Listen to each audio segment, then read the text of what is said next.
दोस्तों नमस्कार दोस्तों, आज फिर रात को नाइट में लेकर आया हूं मैं बोर्ड परीक्षा 2023 का हिंदी का पेपर जो कि लीक हो गया है। दोस्तों आप ये वीडियो को लास्ट तक जरूर देखना क्योंकि ये बहुत ही इंपॉर्टेंट क्वेश्चंस मिलने वाले हैं दोस्तों, जो कि आपको एग्जाम में पूरे के पूरे छाप के आना है। क्योंकि ये दोस्तों एग्जाम से निकाला हुआ पेपर है जो कि आपको लीक हुआ है और आपको पूरा सेम टू सेम जाके उतार देना। मोस्ट इंपोर्टेंट क्वेश्चंस है जो कि आपको रात में सिर्फ 5 या 6 बार आप पढ़ लेंगे ताकि आपको याद हो जाए, और सुबह मॉर्निंग में सिर्फ एक बार बस उठ के पढ़ना है और आपको जाके एग्जाम में छाप देना है।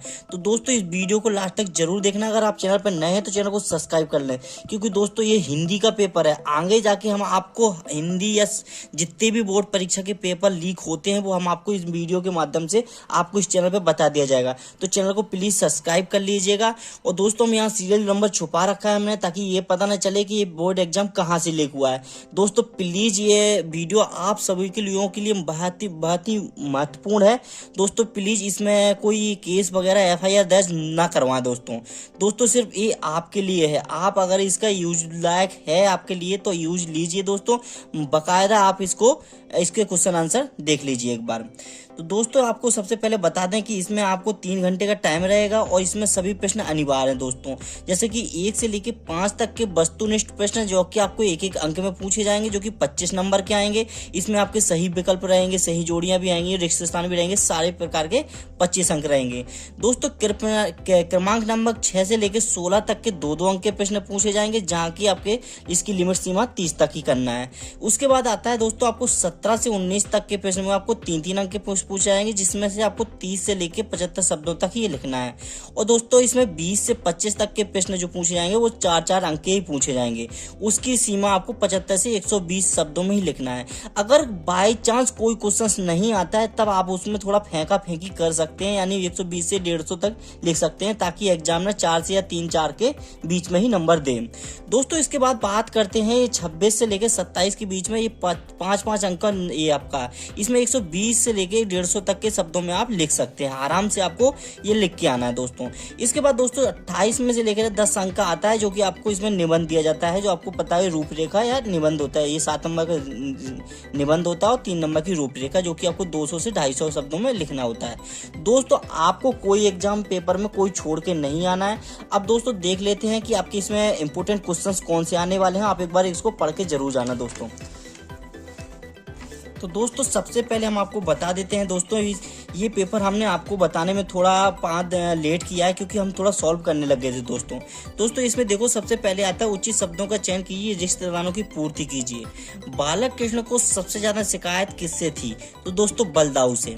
राजा सिद्धार्थ से छुटकारा पाने के लिए तपस्या करने गए थे दोस्तों। कहाँ गए थे? संसार के दुखों से कि यशोदा? नहीं, पत्नी से कोई दुख नहीं था उनको, संसार के दुखों से गए थे दोस्तों। तो दोस्तों आता तीसरा, उनको पुकारता हूँ, कविता के रचयिता हैं कौन है सर? आनंद मिश्र दोस्तों। ऊंट के मुंह में जीरा, आपने बहुत एग्जाम्पल सुना होगा ऊंट के मुंह में जीरा, तो मुहावरे का अर्थ क्या है? तो आवश्यकता से कम वस्तु। रोला और उल्लासा से मिलकर बनने वाला छंद क्या होता है? छप्पा छंद होता है दोस्तों। अब देखिए सही विकल्प, अब आता है सही विकल्प। ये होगा आपके रिश्ते स्थान हो गए कि आपको जो रिश्ते स्थान थे, अभी सही विकल्प आ गए जो कि आपको 5 अंक में पूछे जाएंगे दोस्तों। सबसे पहले आता है राम कुमारी वर्मा ने कुश्ती में किस पहलवान को हराया था? तो दोस्तों फुल्लभ पहलवान था। उसके बाद आता है मंदाकिनी के पानी का रंग कैसा होता है? तो मंदाकिनी के रंग दोस्तों नीला नहीं होता, अपना हरा रंग होता है दोस्तों। विश्वास में विष घोलने का काम किसने किया? सुजान ने दोस्तों। जहां कारण के बिना भी कार्य होता है वहां अलंकार क्या होता है दोस्तों? विभावना अलंकार। एक बार आप भी देख लेना दोस्तों क्योंकि ये हमने आपको जितने भी देखे हैं कहीं थोड़ा बहुत जल्दबाजी मिस्टेक भी हो सकती है, तो एक बार आप अपने हिसाब से देख सकते हैं क्योंकि आपने पूरी साल पढ़ाई की है तो आपको बहुत अच्छी तरीके से आते होंगे दोस्तों। इसके बाद आता है दोस्तों, जहां कारण के बिना कार्य होता है वहां विभावना होता है।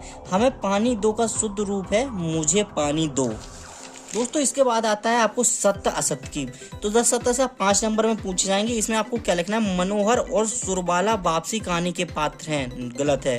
प्रताप पत्र के संपादक गणेश शंकर विद्यार्थी, सत्य है। कवि जयशंकर प्रसाद ने बादल को पनघट कहा है, गगन का पर्यायवाची वसुंधरा है, सत्य है। करुण रस का स्थायी भाव शोक है, सत्य है। तो दोस्तों ये देख लेना आपको। इसके बाद आता है आपको सही जोड़ी, यानी कि सही जोड़ी को आपको देखना है, 5 नंबर का आएगा, आपको पूरे एग्जाम्पल में धर के रखना है। काव्य में भाव विह्वलता भरी है दोस्तों, किसकी? मीराबाई के। तुम घर मत आओ, तुम घर मत आओ माने आज्ञावाचक वाक्य है। रहमन पानी राखिए, ये दोस्तों आपको पता होगा कि किसका है, ये श्लेष अलंकार का हो गया। गाय करुणा की कविता है दोस्तों, गाय करुणा की कविता किसने की लिखा था? महात्मा गांधी ने दोस्तों। इसके बाद है तिमिर गे की किरण आचरण, ये दोस्तों डॉक्टर श्याम सुंदर दुबे का लेखक है। इसके बाद आते हैं दोस्तों एक वाक्य में उत्तर, एक वाक्य में उत्तर लिखना होता है। तो जैसे कि बघेली बोली किस क्षेत्र में बोली जाती है दोस्तों? मध्य प्रदेश की रीवा सतना में बोली जाती है बघेली बोली। कौन सी दोस्तों? बघेली बोली, जो कि एमपी में पढ़ते हैं दोस्तों। देवकी कहाँ बंद थी दोस्तों? देवकी कहाँ बंद थी? कंस के कारागार में दोस्तों। मथुरा से योग सिखाने कौन आया था? उद्धव जी। भय कायरता का वीरता भी की संज्ञा कब प्राप्त होती है? मनुष्य स्वभावगत। रस के अंगों के नाम लिखिए, स्थायी भाव, विभाव, अनुभाव, संचय भाव। ये दोस्तों ये हमने आपको बताए हुए हैं, आपको ये अपने पढ़े हैं तो आपको जल्दी याद होंगे, और आप एक बार देख लेना कहीं कोई मिस्टेक ना हो जाए दोस्तों। उसके बाद आते हैं 2-2 नंबर के क्वेश्चन। तो 2-2 नंबर में माँ सरस्वती की वंदना कौन कौन करता है दोस्तों? माँ महेश, ब्रह्मा विष्णु महेश तीनों लोग करते हैं। बाकी आपको कैसा एग्जाम्पल लिखा है, आपके टीचर्स ने कैसे उत्तर लिखा है, वो आपको एग्जाम में लिखना है दोस्तों। अथवा नहीं भी आता है तो आपको लिखना है नदी द्वीप को किस प्रकार आकार देती है दोस्तों। ये बहुत ही इंपॉर्टेंट क्वेश्चन है दोस्तों ये वाला, तो आप इसको देख सकते हैं एक बार। फिर उसके बाद आता है पल्लव वासना किसे कहा गया है? पल्लव वासना किसे कहा गया है, आपको एग्जाम में लिखना है दोस्तों। मोसो कहे तो मोल को लीनो, या आपको ये नहीं आता तो आपको ये भी कर सकते हैं, 2 नंबर का मार्क्स है। इसके बाद घनानंद सुजान को क्या उल्लाहना देते हैं? अगर आपको ये क्वेश्चन आता है तो आपको ये कर सकते हैं, नहीं तो पुरानी धरती से कवि का क्या आशा है दोस्तों। इसके बाद आता है बहुत मोस्ट इम्पोर्टेंट क्वेश्चन है, जो कि हमने देखा है अभी हमारी सर्वे के अनुसार हर बार एग्जाम में पूछा जाता है। कबीर के अनुसार शरीर रूपी घड़े की क्या विशेषताएं हैं दोस्तों? ये आता है। इसके बाद नहीं भी आता है तो आप बिजली की चमक देखकर कवि सखी को क्या सलाह देता है? राष्ट्र के श्रृंगार दोस्तों, ये भी बहुत इंपॉर्टेंट मोस्ट इंपॉर्टेंट क्वेश्चन है। राष्ट्र के श्रृंगार कविता के वतन के लाडलों से क्या अपेक्षा की गई थी? 2 नंबर का क्वेश्चन है। केवट के किन वचनों को सुनकर प्रभु को हंसी आ गई? इसके बाद लिखना है आपको 11 में भय किन किन रूपों में हमारे सामने आता है? ये आता है तो आता है, नहीं आता है तो आपको गजाधर बाबू के कुल कितने बच्चे थे, सभी के नाम लिख दोस्तों। नाम एक बार जरूर देख लेना दोस्तों, क्योंकि नाम आपको याद तो रहते हैं पर सभी बच्चों के याद नहीं रहते हैं, 1-2 बच्चे भूल जाते हैं, वहीं आपके मार्क्स कट जाते हैं। तो एक बार बच्चों के नाम जरूर देख लेना दोस्तों, बहुत ही इंपॉर्टेंट क्वेश्चन है। उसके बाद आता नन्हेमल और बाबूलाल किसके घर जाना चाहते थे? ये देख लेना सर। इसके बाद आपको देखना क्या है, लेखक का बचपन कहाँ गुम हो गया था? तो 4 दीवारों के अंदर हो गया था। बाकी आपके टीचर ने जैसे लिखा है वैसे आपको लिखना है दोस्तों। उसके बाद आता है 13वां क्वेश्चन, किसने कृष्ण से अपना स्वार्थ स्वीकार कराया? अगर क्वेश्चन आता है तो ठीक है, नहीं आता तो आप बिना रंग की वस्तुओं के संबंध में लेखक ने क्या कहा अथवा में आप लिख सकते हैं दोस्तों। इसके बाद 14वां क्वेश्चन आता है, कानपुर में किन किन साहित्यकारों से भगवती चरण वर्मा की मित्रता हुई? दोस्तों ये क्वेश्चन बहुत ही इंपॉर्टेंट है, अगर आता है और नहीं आता है तो आप लता के गायक की 2 विशेषताएं तो दोस्तों लिख ही सकते हो। बहुत ही इंपॉर्टेंट क्वेश्चन है दोस्तों, क्योंकि ये दोस्तों आपको देखने को मिला 2021 के पेपर में। इसके बाद देखते हैं आप कि निम्नलिखित वाक्यों के निर्देशानुसार परिवर्तन कीजिए। मेरे स्टेशन पहुंचने पर रेल छोड़ चुकी थी, मिश्र वाक्य बनाना है दोस्तों। तो आप को कैसे बना सकते हो? मेरे स्टेशन पहुंचते ही रेल जा चुकी थी, या दोस्तों इसका बना सकते हो, वह भोजन करके विद्यालय जाता है, संयुक्त वाक्य बनाना है। तो दोस्तों आप इसमें अपने हिसाब से बना सकते हो, इतना सर अपने टाइम नहीं, आपने जैसे पढ़ा है वैसे कर सकते हैं। निम्नलिखित मुहावरों का अर्थ स्पष्ट कर वाक्यों में प्रयोग कीजिए। खून का घूंट पीना है मतलब चुपचाप अपमान सहना। चिकनी चुपड़ी बातें करना, मतलब दोस्तों आप समझ सकते हो कि आपने सुने होंगे, वो आपको लिखना है। इसके बाद आता है दोस्तों 16 नंबर, आपके 2 नंबर का क्वेश्चन है, भयानक रस का उदाहरण क्या है? बहुत ही सरल है, आपने पढ़े होंगे या लिखना है। हिंदी के 2 खंड काव्य और उनके रचनाओं के नाम, ये भी बहुत ही इंपॉर्टेंट क्वेश्चन है, ये भी पढ़ के जाना है दोस्तों। ये इंपॉर्टेंट देखो क्वेश्चन, लेखक ने देश सेवा कविता किन परिस्थितियों में लिखी और उनका क्या परिणाम हुआ? अगर आता है तो ठीक है, नहीं आता तो अथवा में आप ये भी लिख सकते हैं, आह मेरा गोपालक देश महादेवी ने निश्वास छोड़ते हुए ऐसा क्यों कहा? इसके बाद आता है 18वां क्वेश्चन, कविता छंद की परिभाषा और उदाहरण लिखिए। इसके बाद आप लिख सकते हैं ब्याज स्तुति अलंकार की परिभाषा उदाहरण लिखिए, अथवा में ये भी लिख सकते हैं। इसके बाद 19वां क्वेश्चन जो आता है भाव विस्तार कीजिए, यानी कि रीतिकालीन कवियों के जिंदा दिली की रंगबाजी में दिखाई पड़ती हैं। अगर ये आता है इसका भाव विस्तार करना तो लिख सकते हैं 3 नंबर का क्वेश्चन से दोस्तों। अगर नहीं आता है तो आप इसमें लिख सकते हैं राष्ट्रभाषा की 3 प्रमुख विशेषताएं लिखिए। दोस्तों ये क्वेश्चन जो आपकी देख सकते हो कि मोस्ट इंपॉर्टेंट, ये 19, 20, 21 और 22 में कंटिन्यू आ रहा है दोस्तों, इसको आपको एक बार पढ़ के जाना है। इसके बाद आता है भारतेंदु युगीन काव्य की 4 विशेषताएं, ये 4 नंबर का क्वेश्चन है दोस्तों, इसको छोड़ के नहीं आना है। इसके बाद देख लेना, अगर आता है तो ठीक है, नहीं आता है तो द्विवेदी युगीन काव्य की 4 विशेषताएं, मतलब दोस्तों आपको 4 विशेषताएं किसी ना किसी की तो याद करके जाना है, एग्जाम में रखे मिलेंगे, आपको मोस्ट इंपोर्टेंट है। इसके बाद आता है शुक्ल युग के निबंधों की 2 विशेषताएं एवं उन 2 लेखकों के निबंधों के नाम लिखना है दोस्तों, आपको याद करके जाना है, ये देख लेना एक बार। इसके बाद आता है आपका क्वेश्चन रेखाचित्र और संस्मरण में कोई 4 अंतर, ये दोस्तों बहुत ही इंपॉर्टेंट क्वेश्चन है, मोस्ट इंपोर्टेंट, जो कि आपको याद करके जाना है। इसके बाद दोस्तों अगर आपने चैनल के चैनल को सब्सक्राइब कर लीजिएगा।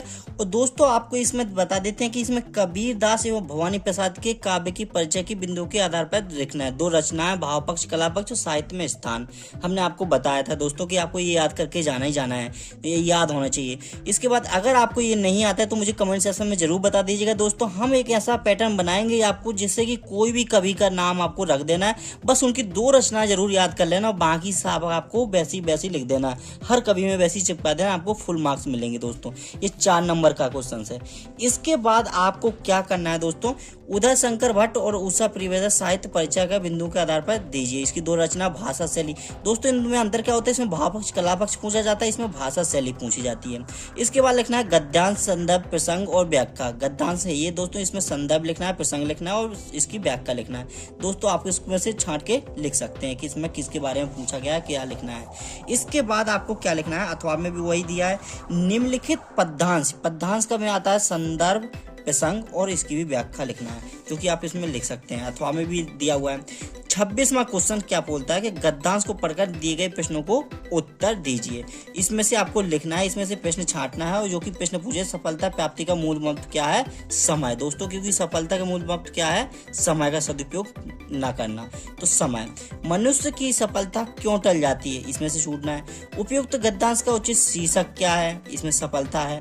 उपयुक्त गद्यांश का सारांश क्या है, किसके बारे में बोला गया है, वो आपको लिखना है, 2 मार्क्स का है। इसके बाद आता है आपका 27वां क्वेश्चन, सचिव माध्यमिक शिक्षा मंडल, यानी कि आपके भोपाल में या किसी भी अंग्रेजी विषय की उत्तर पुस्तिका की पुनः गणना हेतु आवेदन पत्र, या आपको किसी में देना है अपने बड़े भाई विवाह समारोह में सम्मिलित होने के लिए मित्र निमंत्रण पत्र, या आपको पूछे लाउड स्पीकर के लिए कि आपको एग्जाम में कोई दिक्कत हो रही तो अपने जिलाधिकारी को निबंधित एप्लीकेशन देना है। तो दोस्तों ये चीज आपको देख के ही जाना पड़ेगा कि कैसे लिखते हैं आपको और लिखना है। इसके बाद आपको बताते हैं कि 28वां क्वेश्चन जो कि आ रहा है आपके, निम्नलिखित में से किसी एक विषय पर लगभग 200 शब्दों का निबंध लिखना है। गहराई की समस्या, स्वच्छ भारत अभियान और जल ही जीवन है और स्वावलंबन, ये आपके इसमें से 4 में से लिख लेना, कोई भी याद करके आपको एग्जाम में जाना है और आपको छाप के आना है दोस्तों। इसके बाद आता है निम्नलिखित में से किसी एक विषय पर संक्षिप्त रूपरेखा लिखिए, यानी कि रूपरेखा लिखना 3 नंबर की। दूरदर्शन में लाभ हानि या पराधीन या समाचार पत्र उपयोगिता अनुशासन। दोस्तों दूरदर्शन बहुत ही इंपॉर्टेंट है, आप इसमें किसी भी टॉपिक से लिख सकते हो। दोस्तों अगर आपने इस चैनल पे अभी आए हो तो चैनल को, आपको वीडियो पसंद आया तो लाइक कीजिए, चैनल को सब्सक्राइब कर लीजिए प्लीज। और दोस्तों ऐसे ही वीडियो पाने के लिए हमारे चैनल को सब्सक्राइब कर लीजिए ताकि आने वाले कोई भी एग्जाम्पल आपको मिल सके। दोस्तों अब बात करते हैं, ये तो था हमारा हिंदी पेपर का जो कि हमारा अभी निकाल के आए हैं, तो ये अब लीक पेपर आपको बता दिया है। अब दोस्तों बात करते हैं कि ये अगर आपको मैथ के कोई सेट पेपर, जो कि हमने आपको बता दें कि हमने ये सेट पेपर बनाया हुआ है, जो कि हमारे पुराने एग्जाम, जैसे कि इसमें देख सकते हैं कि 2013 में, 12 में, 14 में जो भी पैटर्न, जब भी क्वेश्चन पेपर आए, मैंने सारा सेट बना रखा है। तो दोस्तों अगर जिसको ये सेट चाहिए हो तो हमको कमेंट सेक्शन में जरूर बताएं, और एक बार हमें कमेंट सेक्शन में ये अपने नंबर जरूर डाल दें ताकि हम आपको ये PDF के माध्यम से आपको प्राप्त करा सकें। दोस्तों देख सकते हैं दोस्तों कि बहुत ही इंपॉर्टेंट क्वेश्चंस हैं, हर बार आपको इसमें बोर्ड एग्जाम जो भी आए हुए हैं सारे क्वेश्चंस इसी में पाए गए हैं। अगर आप एक बार इसको सॉल्व कर लेते हैं तो आपको इसे अच्छे से मिल जाएंगे दोस्तों। पूरे क्वेश्चंस आपको धरे जाएंगे, सेट नंबर 7 पूरी सारे क्वेश्चन दिए गए हैं। तो दोस्तों प्लीज़ चैनल को सब्सक्राइब कर लीजिए और हमारे साथ बेल आइकन के साथ जुड़े रहें दोस्तों। जय हिंद।